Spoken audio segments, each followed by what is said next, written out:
Hi everyone, welcome to my channel Nalini Mohan. ముందుగా అందరికీ నమస్తే అండి.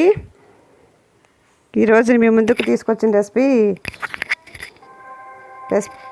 కేసరి అండి. ఇది మనం అమ్మవారు పెట్టుకునే 9 రోజుల్లో ఇది ఒక నైవేద్యం అండి. కేసరి స్వీట్స్ మనం పెట్టే స్వీట్స్లో అయ్యా ముందుగా అందరూ కూడా చాలా బాగా అమ్మవారిని చాలా బాగా నిలబెట్టుకున్నారండి. అందరూ పూజలు జరుగుతున్నాయి. ప్రతి గుడి, ప్రతి ఊర్లో, ప్రతి అమ్మవారు చాలా చక్కగా కాలం చూడడానికి చాలా ముచ్చటగా ఉందండి. వాళ్ళ రెండు కళ్ళు సరిపోట్లే, అంత లైటింగ్తో, అన్ని పువ్వులతో చాలా బాగా చేస్తున్నారు అన్ని చోట్ల పూజలండి. మన ఇళ్లలో కూడా చేసుకుంటున్నాం. అలాగే మనం పెట్టుకునే 9 రకాలు ఇదో రకం అండి. కేసరి అండి ఇది నేను చేసేది.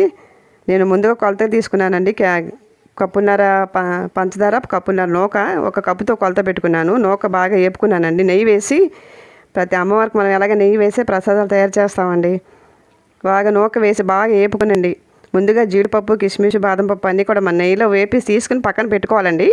తర్వాత మనం దాంట్లో నూక వేపుకోవచ్చు. ఇంకో వేరే గిన్నెలో మనం కొలతగా వాటర్ తీసుకుని, వాటర్ బాగా కొంచెం పాకం పంచదార వేసి పాకం పట్టాలండి.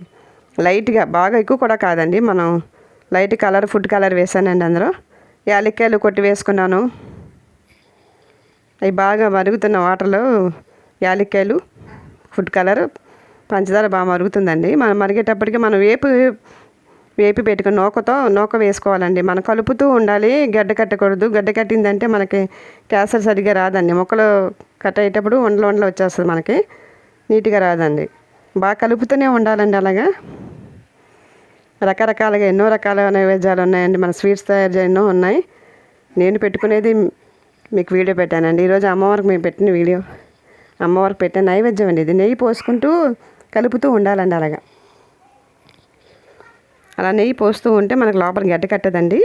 టేస్టీగా కూడా ఉంటుంది. బాగా ముక్క స్మూత్గా ఉంటుందండి కేసరి. మన నొక్కుతూ ఇలా చేతితో నొక్కగానే చాలా స్మూత్గా ఉంటుందండి ముక్క.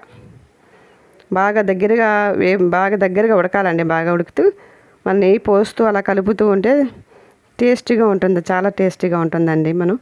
మనం బాగా దగ్గరగా అయిపోయాక కట్టేసుకొని అలా చల్లారిపోయి గడ్డ కట్టేస్తుందండి మనకి. మనం వేడిగా ఉండగానే మన పక్కన చిన్న ప్లేట్ పెట్టుకుని, ప్లేట్ కానీ, పళ్ళెం కానీ, కంచం కానీ మన రౌండ్గా ఉన్న తీసుకొని అలాగా మన నెయ్యి పోసి సాఫ్ చేసుకుంటే అలాగా క్లీన్గా, నీట్గా ఉంటుంది. అలాగా పైన అంతా నీట్గా వచ్చేసి మనం ముక్కలు, మనకి ఏ రకం ముక్కలు కావాలంటే ఆ రకం ముక్కలు కట్ చేసుకోవచ్చు. నేను ఒక గిన్నె తీసుకున్నానండి. చిన్న గిన్నె తీసుకుని చేసుకున్నానండి. రౌండ్ ఆఫ్గా వస్తాయని తీసుకున్నాను. మనం కట్ చేసుకోవచ్చు, డైమండ్ కట్ చేసుకోవచ్చు, కేసరి ముక్క ఏదైనా కట్ చేసుకోవచ్చు. నేను ఇలా రౌండ్గా కట్ చేసి నేను అలాగా జీడిపప్పు, కిస్మిస్ ఇవన్నీ వేసి నేను గార్నిష్ చేసుకున్నానండి. అలాగా అమ్మవారి పెట్టే నైవేద్యాలు ఇది ఒక రకమైన నైవేద్యం అండి. అందరికీ చాలామంది సబ్స్క్రిప్షన్ చేసుకుందాం.